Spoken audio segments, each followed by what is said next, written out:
Now let's review the 7 steps to create accessible content online.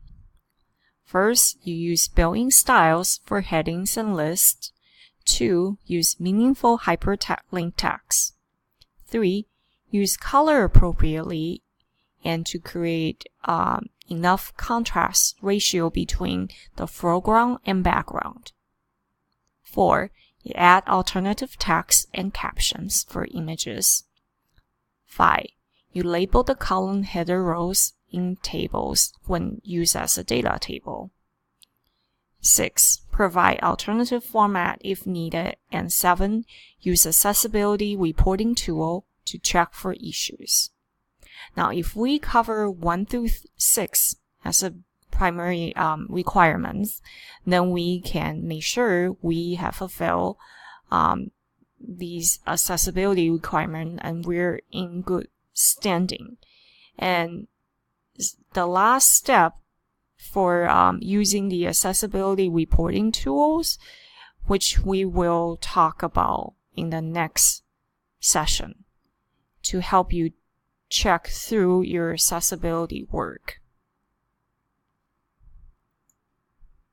Now I'm going to show you all we have learned in the video tutorials are condensed and organized into one accessibility guidelines that you can find on My279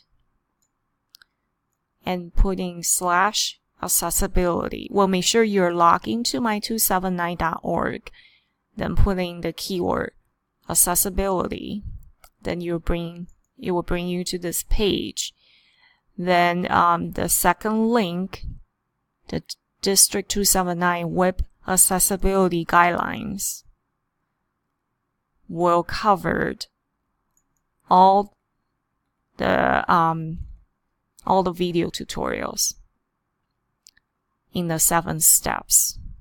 So here's use a proper page structure, organizing content, use proper heading, don't use heading for visual appearance. So these are more in-depth summary. And here's about color contrast and give you examples between insufficient, borderline, and sufficient contrast. And I even have a color contrast tool which I can demonstrate in a later session. Use alt tag for medias, create accessible tables. And here's a part about accessible document and convert into alternative format. I know I didn't do a video tutorial to demonstrate each one of these options, but we can just talk about it. So when you have a content you want to present online from Word or PowerPoint, you can pick between the 3 options depending on the type of content that you have. So first you can create PDF, but by using the create PDF buttons to convert to a PDF instead of using the print function. Because when you use the print function, it doesn't include all the proper text from your files. And then you can use this Pave Online Checker to identify issues. All these are free tools that allow you to double check your accessibility work. I don't have a file right now, but you can upload a file and it will show you all the details. I will create a video later on to go through all these tools so you can watch later. So option 2 is you can create Joomla article or Google Docs. So I would say this is recommended way to do an alternative format because you can copy paste or convert the file into plain text, or you can upload to Google Docs, which is fairly easy to do. And once it's in that format, the screen reader should be able to read through it if you label things and use the techniques 1 through 5 covered. The last option is you can upload to a Peachjar.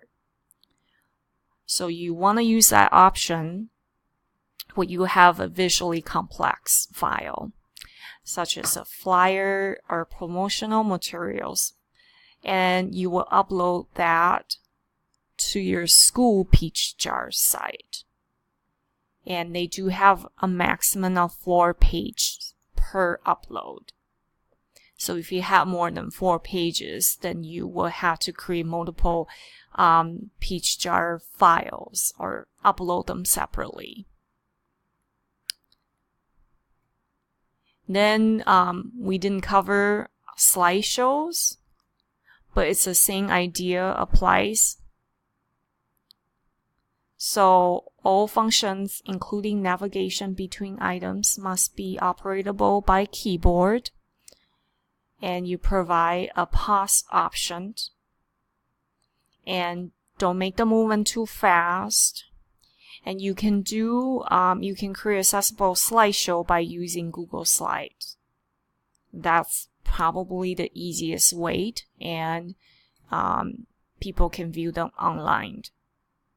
Because currently on our district website, we don't allow uploading it as a PowerPoint file PPT.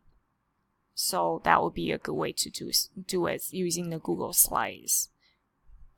And lastly is use the Wave to evaluate accessibility of your web page, and which I show you a little bit of it when we're looking at my accessibility demo page I created for the table, the data table and layout table video.